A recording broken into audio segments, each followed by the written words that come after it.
अस्सलाम वालेकुम नाज़रीन, मैं हूं आपका मेज़बान शहरियार अहमद। आप देख रहे हैं A1 टेलीविज़न से प्रोग्राम कश्मीर डिबेट। मेरे साथ इस स्टूडियो में मौजूद हैं हुर्रियत रहनुमा डॉक्टर मुजाहिद गिलानी। हम इस वक्त गुफ्तगू करेंगे भारत के इलेक्शंस के हवाले से। नरेंद्र मोदी की जो हुकूमत अब बनी है, जिसमें उसको तीसरी मरतबा वज़ीर आज़म चुना गया है, उसके असरात भारतीय मुसलमानों पे अमूमी तौर पर और ख़ास तौर पर कश्मीरी मुसलमानों पर क्या होने जा रहे हैं। और कश्मीर की जो सूरत हाल है मकबूजा कश्मीर की, जहाँ भारतीय अफवाज जो हैं गैर कानूनी कब्ज़ा किए हुए हैं और जो जुल्म और सितम वहाँ पर जारी है 77 साल से कश्मीर के साथ जो कुछ हो रहा है, उस हवाले से डॉक्टर मुजाहिद गिलानी से हम गुफ्तगू करेंगे। डॉक्टर मुजाहिद गिलानी हुर्रियत रहनुमा हैं और बड़ी दस्तक रखते हैं बैनुल-अक़वामी अमूर पर और ख़ास तौर पर कश्मीर के हवाले से हम इनसे बात करेंगे। अस्सलाम वालेकुम डॉक्टर साहब। वालेकुम अस्सलाम जी। डॉक्टर साहब, मकबूजा जम्मू कश्मीर की सूरत हाल के हवाले से हम बात करेंगे। ये जो इलेक्शन हुए हैं वहाँ में देखा है कि बहुत सारे नामवर जो रहनुमा थे कश्मीरियों के, वो इलेक्शन हार गए हैं। और दूसरी तरफ हम ये भी देखते हैं कि कश्मीरियों ने वहाँ वोट भी डाले हैं, और जबकि हम ये आम तासुर यही है और हकीकत भी यही है कि कश्मीरी जो हैं भारत के साथ उनकी वो वाबस्तगी नहीं है जो कि एक हिंदुस्तानी शहरी को होनी चाहिए और जो होती है, क्योंकि 370 आर्टिकल 370 जो है उनका आइन का और 35 ये जो मनसूख किया गया, उसमें उनके बुनियादी हकूक़ जो है वो भी मुअत्तल हुए और साथ उसका रियासती स्टेटस का दर्जा जो मकबूजा कश्मीर का है वो भी ख़त्म हुआ।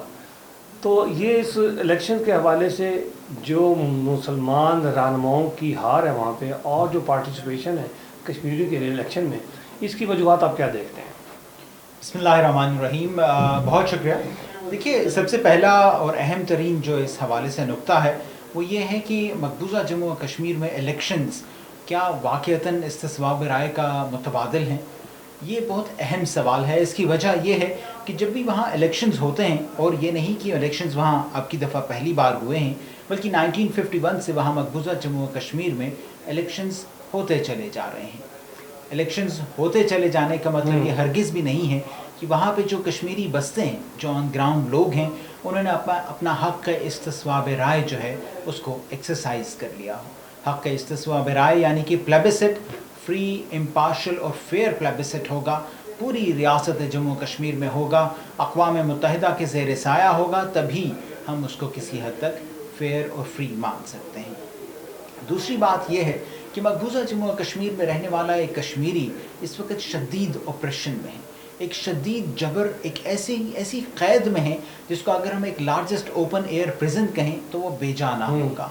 उस ओपन एयर प्रिजन में रहने वाले शख्स को जहाँ मुज़ाहमत करनी है, रेजिस्टेंस शो करनी है, वहीं पे उसने ज़िंदा भी रहना है। जहाँ हम देखते हैं कि हिंदुस्तान NIA, SIA इस किस्म की एजेंसियों के ज़रिए से कश्मीरियों के ऊपर ज़िंदगी का दायरा तंग करता चला जा रहा है, वहीं पे आपको कश्मीरियों को ये कंसेशन देनी पड़ेगी कि वो इलेक्शंस के अंदर चाहते हुए या ना चाहते हुए वोट देने के लिए बाहर आए। लेकिन दूसरी बात आपको ये भी मानना और समझना पड़ेगा कि अब की दफ़ा कश्मीरियों ने जो वोट दिए हैं, वहाँ पे जो लोग इलेक्ट हुए हैं, उसमें से बहुत सारे, बल्कि उसमें जो लोग इलेक्ट हुए हैं उनमें इंजीनियर रशीद जैसे लोग शामिल हैं जो कि इस वक्त तिहाड़ जेल के अंदर मुक़य्यद हैं। मैं पर्सनली महबूबा मुफ्ती में, उमर अब्दुल्ला में और शायद इंजीनियर रशीद में और इन लोगों में फ़र्क नहीं महसूस करता। उसकी वजह यह है कि हम हिंदुस्तानी आइन को मानते ही नहीं हैं। हिंदुस्तानी आइन के ज़रिए से आने वाले लोग जो कि उस लोकसभा के अंदर आएंगे भी, क्या वो हिंदुस्तान से छुटकारे, हिंदुस्तान से आज़ादी या इस्तिस्वाब राय की बात कर सकेंगे?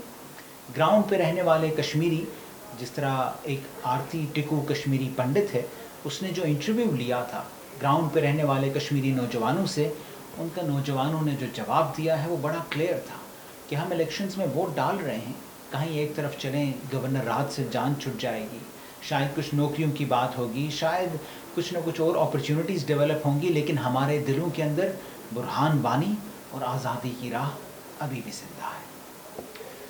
मुझे सब, जैसे कि आपने कहा कि इलेक्शंस तो होते ही रहे हैं हमेशा, इलेक्शन में तो तातुल नहीं आया, लेकिन हकीकी नुमाइंदगी नहीं मिली कश्मीरियों को कभी भी।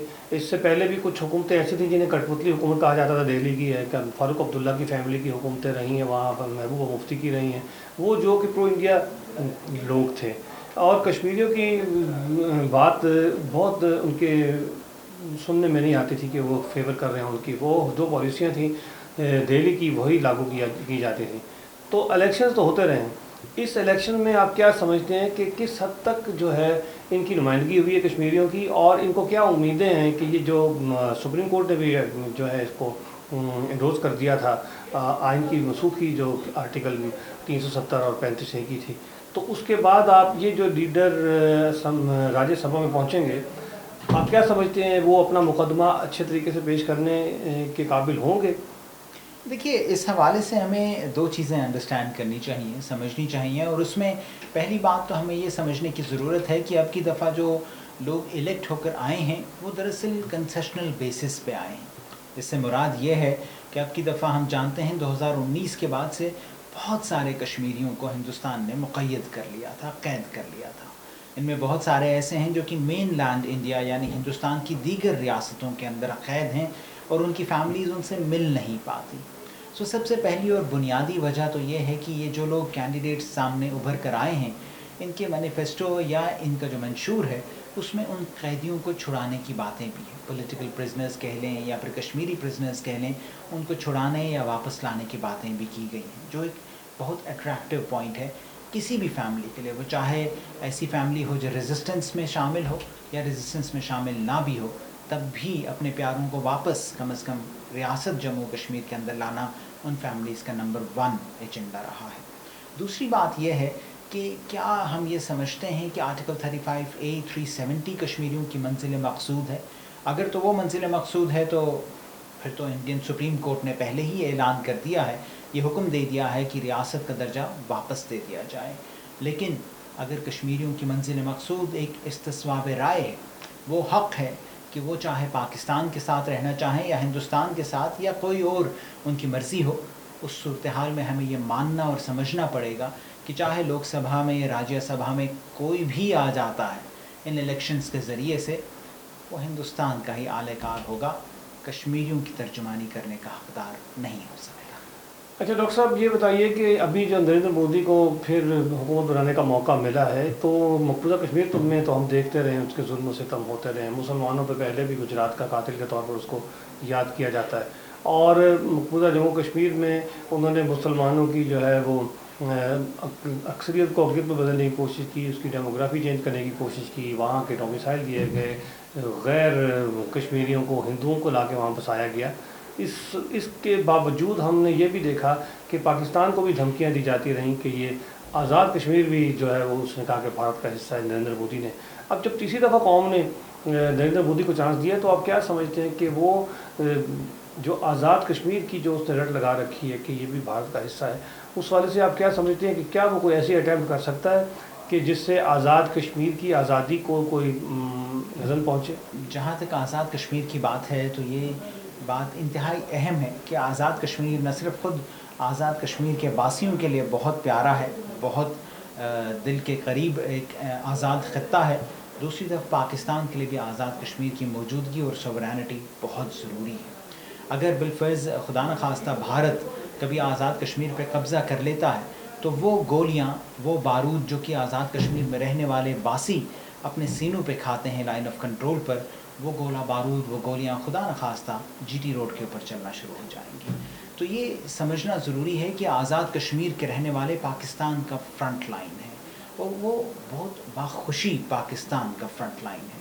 1947 میں بھی جب یہ جنگ آزادی چھڑی تھی اور آزاد کشمیر کا خطہ آزاد ہوا تھا, اس وقت بھی آزاد کشمیر کے باسی ہی خود اٹھے تھے, انہوں نے ہی مہاراجہ کی فوج کو کشمیر سے نکالا تھا, اور اس کے بعد ہندوستان کی فوج سے بھی ٹکرا گئے تھے, اور اس کے بعد انہوں نے آزاد کشمیر کا یہ خطہ پاکستان کے ساتھ باضابطہ معاہدہ کراچی کے تحت ایک کر دیا تھا. تو یہ وہ بات ہے جو یہ سمجھنا ہوگا کہ اگر مودی کسی بھی ٹائم پہ اس طرح کی کوئی سوچ رکھتا ہے, اس طرح کی کوئی حرکت کرنے کی کوشش بھی کرتا ہے, تو پاکستان کی فوج تو ایک جگہ, خود آزاد کشمیر کے رہنے والے اپنی آزادی کے ضامن ہوں گے.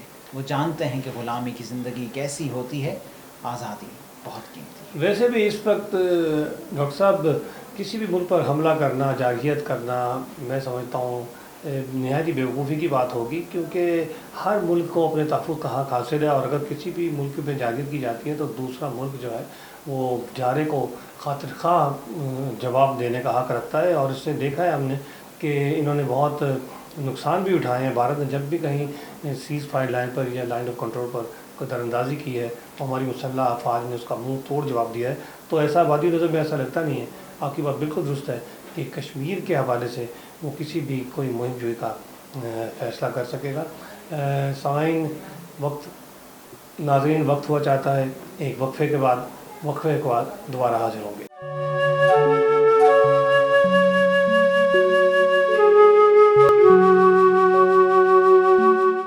वेलकम बैक नाज़रीन, प्रोग्राम कश्मीर डिबेट में दोबारा हाज़िर खिदमत है।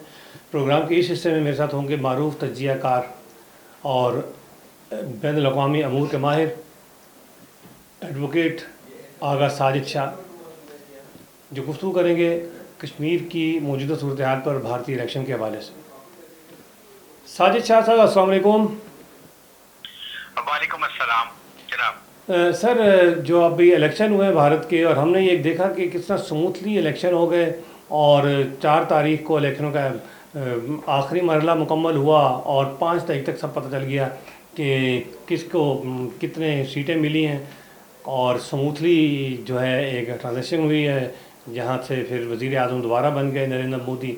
अब उसके वज़ीर आज़म बनने पे जो एक शकूक व शुबहात हैं कश्मीरियों की हकूक़ के हक़ तलफ़ी के हवाले से, जिस तरह कि हमने देखा कि अपने पहले 2 टेन्योर में नरेंद्र मोदी के दौर में बड़े जुल्म व सितम हुए हैं कश्मीरियों के साथ। आर्टिकल 35 से और 370 को मनसूख किया गया, जिससे उनकी एक रियासती हैसियत जो है मकबूजा कश्मीर की, वो भी ख़त्म की गई। अब इस इलेक्शन में आप नरेंद्र मोदी की जीत के बाद क्या देखते हैं भारतीय मुसलमानों का, और ख़ास तौर पर मकबूजा कश्मीर के मुसलमानों का मुस्तकबिल, क्योंकि मुसलमान ही जो हैं बीजेपी और नरेंद्र मोदी की हुकूमत का असल टारगेट होते हैं। जी बहुत शुक्रिया शहजाद साहब। सबसे पहले तो इसमें हमें समझना होगा कि हम हर दफ़ा इनसे उम्मीद लगाए क्यों बैठे हैं। 1 दफ़ा, 2 दफ़ा, 100 दफ़ा हमारे साथ हो चुका। हम 70 सालों से 75 सालों से यही देख रही हैं कि जो अक़वाम मुत्तहिदा की यूरोपीय यूनियन की जो करारदादें पास हुई थी, उस पर हठधर्मी से अमल दरामद को रोका गया है भारत की जानिब से। और तो कि उनको ये पता है कि हम पर इंटरनेशनल रिस्ट्रिक्शंस भी आ सकती हैं, हम पर सख्तियां भी हैं, हमें बाउंड किया जाएगा, बट इसके बावजूद हठधर्मी पे कायम है। तो हमें ये पहली बात तो ये है कि हमें किसी भी सूरत उनसे किसी किस्म की उम्मीद नहीं लगानी चाहिए, और इसी उम्मीद को तोड़ने के लिए और खतरे को भांपते हुए कायद मोहम्मद अली जिन्ना ने उस वक्त पाकिस्तान बनाने की प्लानिंग की, और वो पाकिस्तान अलग से हुआ। तो मुद्दा तो वही था, 2 कौमी नजरिया वाला, कि हिंदू और मुसलमान इकट्ठे रह नहीं सकते। लेकिन चूंकि ये टेरिटरी थी जो यहाँ पर तनाज़ा बन गया, और उसके बाद उस वक्त कुछ सोल्यूशन ना निकल सके, कुछ टेक्निकल रीजन थी, वो सारी पहले भी कई बार डिस्कस हुई है। एनीवे, तो वो अब हम इस मौके पे आके 70-80 साल गुजरने के बाद दोबारा से अगर उम्मीद लगा लेते हैं कि शायद कि अब की बार हम पर तरस खा लिया जाए, हम पर रहम कर लिया जाए, तो ऐसा नहीं होगा। तो मेन चीज हमें सोचनी है। फिर उसके बाद हम देखते हैं कि पिछले 2 टेन्योर गुजर चुके हैं नरेंद्र मोदी के, और उस वक्त भी कोई 1% भी बेहतरी लाई गई है मुसलमानों के हवाले से। उनकी शख्सियत, उनका अलग रहन सहन, उनकी जो अपनी तशख़्ख़ुस था वो तस्लीम किया गया। तो जवाब है नहीं। तो मतलब उल्टा हम ये देखते हैं कि गुज़िश्ता दौरे हुकूमत के अंदर, जैसे अभी आपने जिक्र किया 370 और 35 वाली बात, तो उनकी जो अलग हैसियत थी उसको भी खत्म कर दिया गया। रियासत को एक उन्होंने अपने तौर से अपनी टेरिटरी में शामिल कर लिया। ओके, चले 1 मिनट के लिए मान लेते हैं कि अगर शामिल कर भी लिया जाता, तो फिर क्या वहां पर अपनी टेरिटरी के अंदर शामिल करने के बाद उनको मजीद उनको अपने करीब लाया जाए, उनको प्रमोट किया जाए, उनको चांस दिया जाए, और करके दिखाया जाए कि यस देखिए हम आपको अपने साथ इसलिए लेके आ रहे थे। तो मतलब कुछ तो दिखाएं यार, को प्रैक्टिकल कुछ तो करके दिखाएं। लेकिन हम ये देखते हैं कि हर दौरे हुकूमत में, खास तौर पे अभी गुज़िश्ता दौर से गुज़िश्ता जो मोदी साहब का दौर था, उसमें मोदी सरकार की हुकूमत में ये जुल्म सितम बढ़े हैं। जो रेशो थी, डेथ रेशो की थी, वो बढ़ाई गई है, और जो मुस्लिम रहनुमा हैं उनके साथ जुल्म सितम किया गया, और वो यहाँ तक कि इतना मतलब उनके साथ सलूक किया गया कि वो इस दुनिया को जाने पानी को छोड़ के चले गए। तो हमें ये समझना है। एक चीज बड़ी और इम्पोर्टेंट मैं यहाँ पे बताऊंगा कि अभी जिस तरह से इलेक्शन हुए हैं तो हमारे ज़हन में किसी, जिस तरह अभी आपने भी बात की है कि मोदी सरकार जो है वो कश्मीर के मसले और मेरे खासतौर पर मुस्लिम्स के और बीजेपी के खिलाफ चलते हैं, तो मैं एक चीज़ आपको बड़ा क्लियर करना जो मेरा अपना एनालिसिस है, मैं भी आप इख्तलाफ करें इस हवाले से कि याद रखिएगा कि अगर किसी भी वक्त इन फ्यूचर बीजेपी की हुकूमत आ जाती है तो हमें उनसे भी कभी किसी सूरत ये एक्सपेक्ट नहीं करना चाहिए। हमारी बहुत बड़ी भूल होगी, हमारी गलती होगी कि हम उनसे एक्सपेक्ट करें कि वो हमारे बारे में सोचेंगे या मुस्लिम के बारे में सोचेंगे वहां पर, क्योंकि बेसिकली तो उनके ताने बाने तो वहीं से मिलते हैं ना, उनके तहफ़्फ़ुज़ात, उनके जो मफादात हैं वो बेसिकली हिंदुओं के साथ हैं, भारत के जी साथ बिल्कुल, हैं। आप तो ये वो कहना चाह रहे हैं कि सिर्फ और सिर्फ अपोजिशन का फायदा उठाने के लिए कि अपोजिशन में है और टफ टाइम देने के लिए वो कश्मीर कार्ड खेलते हैं। साजिद, आप ये कहना चाह रहे हैं कि इस मरतबा तीसरे टेन्योर के लिए भी नरेंद्र मोदी ने वज़ारत उज़्मा का मनसब संभाल लिया है, बीजेपी की हुकूमत आ गई है, नेक्स्ट टाइम भी कभी भी आए तो हमें उनसे अच्छी उम्मीद नहीं रखनी चाहिए। और अभी जो ये आज़ाद कश्मीर के हवाले से मैं कहूँगा कि आप इसके बारे में कोई तबसरा कीजिए कि नरेंद्र मोदी ने 1-2-3 दफ़ा धमकियाँ भी दी अपने पिछले दौर में कि ये जो आज़ाद कश्मीर है ये भी हमारा भारत का एक हिस्सा है, मकबूजा कश्मीर का तो अपना हिस्सा मानता है और साथ आज़ाद कश्मीर के लिए भी धमकी देता है। हम हमेशा ये देखते हैं कि जब भी इलेक्शन होते हैं भारत के, ये ऐसी मजहबी इंतहा पसंद जमातें जो हैं और सियासी जमातें भारत की इंतहा पसंद, वो पाकिस्तान दुश्मनी में ही बयान देती हैं तो इलेक्शन जीतती हैं। तो क्या आप समझते हैं कि आज़ाद कश्मीर को हासिल करने के लिए उन्होंने वोट दिए हैं नरेंद्र मोदी को, क्योंकि नरेंद्र मोदी ने 3-4 मरतबा ऐसी बात की है कि आज़ाद कश्मीर भी भारत का हिस्सा है? नहीं, वोट की बात नहीं है, वोट वाली बात तो मतलब आप सोच भी नहीं सकते, ऐसी बात नहीं है। ये सिर्फ और सिर्फ कीचड़ भक्कियां हैं और सिर्फ एक कार्ड खेला जाता है, एक तकनीक लड़ाई जाती है जिसे कहते हैं कि शोबदाबाजी यही है कि वो कश्मीर जो आज़ाद कश्मीर है उसको भी हम अपनी टेरिटरी में शामिल कर लेंगे, जिस तरीके से हमने जम्मू कश्मीर को किया हुआ है। देखिए, इतने अरसे से एक सदी गुजरने वाली है और अब तक ये जम्मू कश्मीर को बाकायदा तौर पर उनके हकूक नहीं दे सके, उनको आज़ाद रियासत तस्लीम नहीं कर सके, या उनको उस तरीके से जो खुद इंडिया के अंदर इस वक्त 14% प्लस मुस्लिम आबादी है वहां पर, खुद उनको अपने हकूक नहीं मिले जो उनको मेजॉरिटी तो क्या है, जो उनके माइनॉरिटी के इसका राइट्स बनते थे वो भी उनको नहीं मिले हैं। तो ये जम्मू कश्मीर की क्या बात करते हैं और फिर आज़ाद कश्मीर की क्या बात करते हैं, ये सिर्फ कीचड़ भक्कियां। अगर ऐसा इन्होंने करना होता तो ये कुछ ना कुछ करके दिखाते हैं। इनको अच्छी तरह से पता है कि वहां के अवाम क्या चाहते हैं और अगर इस तरह की हरकत करते हैं ये तो इनको मुंह की खानी पड़ेगी, उनको इनका डबल नुकसान होगा।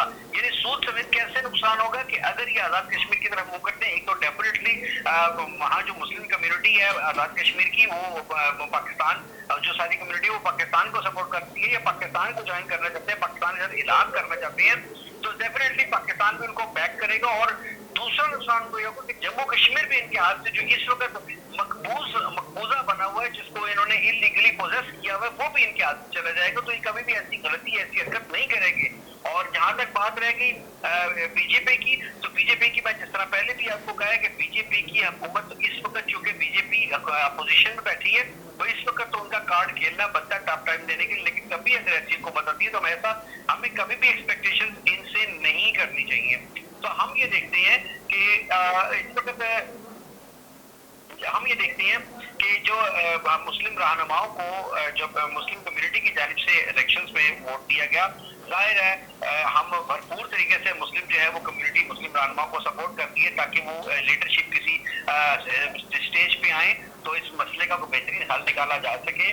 लेकिन ये हकीकत को तस्लीम करना पड़ेगा, मानना पड़ेगा कि एक तो वहाँ पर जाहिर है हिंदू जो है कम्युनिटी है वो मेजॉरिटी में है और उसके बाद उस तरीके से वो टर्नओवर बहुत अच्छा रहने के बावजूद उस तरीके से मेजॉरिटी हासिल नहीं की जाती। यानी अपनी कोशिश की गई है, लेकिन इस वक्त अगर अक्ल से काम लें, मैं समझता हूँ, मेरी जाती राय है, मेरा एक मैसेज भी है मोदी सरकार को, इस वक्त अक्ल से काम लें, होश से किया जाना चाहिए कश्मीर। बहुत शुक्रिया साजिशा, आप हमारे साथ प्रोग्राम में मौजूद थे। नाज़रीन, आपने प्रोग्राम देखा कश्मीर डिबेट, जिसमें डॉक्टर मुजाहिद गिलानी और एडवोकेट साजिशा ने इज़हार ख्याल किया। अपना ख्याल रखिएगा। अल्लाह हाफ़िज़।